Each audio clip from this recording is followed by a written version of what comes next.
गुरुवार गुरुदिवस रे इंटाक बालेश्वर तरफ स्थानीय उद्योग भवन ठारे 15तम प्रतिष्ठा दिवस पालित हो जाइछि। एही प्रतिष्ठा दिवस रे सभापतित्व करथिले बालेश्वर इंटाक रो आवाहक श्रीजुक्त उदय रंजन दास। प्रथमे सह आवाहक सुश्री अर्चना नंदी मंच आह्वान करने सह अतिथि परिचय करथिले।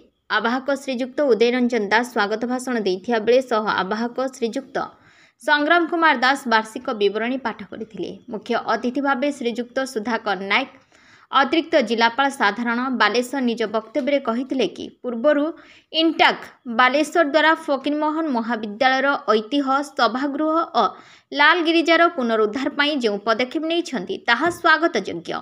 एबे भी मध्य पुराना जिलापाल कार्यालय को केमिति संगृहित रखा जाई पारिबो से नै मध्य योजना प्रस्ताव सरकार को दिया जाइछि बोली अतिरिक्त जिलापाल तांको वक्तव्य कहिथिले। पूर्वरु संस्था तरफ बालेश्वर विभिन्न विद्यालय महाविद्यालय स्तरीय विभिन्न प्रतियोगिता रे उत्तीर्ण करिथिबा छात्र छात्री मानको एही अवसर रे मानपत्र आदि दिया जाई संबोधित करा जायतिला। श्रीजुक्त डॉक्टर हरिश्चंद्र बेहेरा संस्थार मुखबंधर उन्मोचन को परिचालना करिथिले। आज गुरुदिवस उपलक्षे 2 जन शिक्षकों को यथाक्रमे श्रीजुक्त सनत कुमार नायक और श्रीमती सस्मिता गिरी को संबोधित करा जायतिला।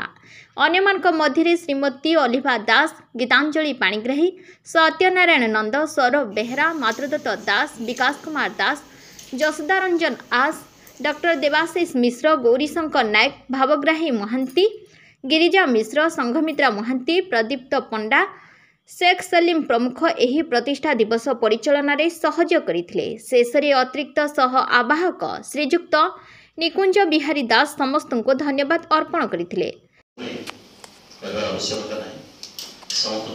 नमस्कार।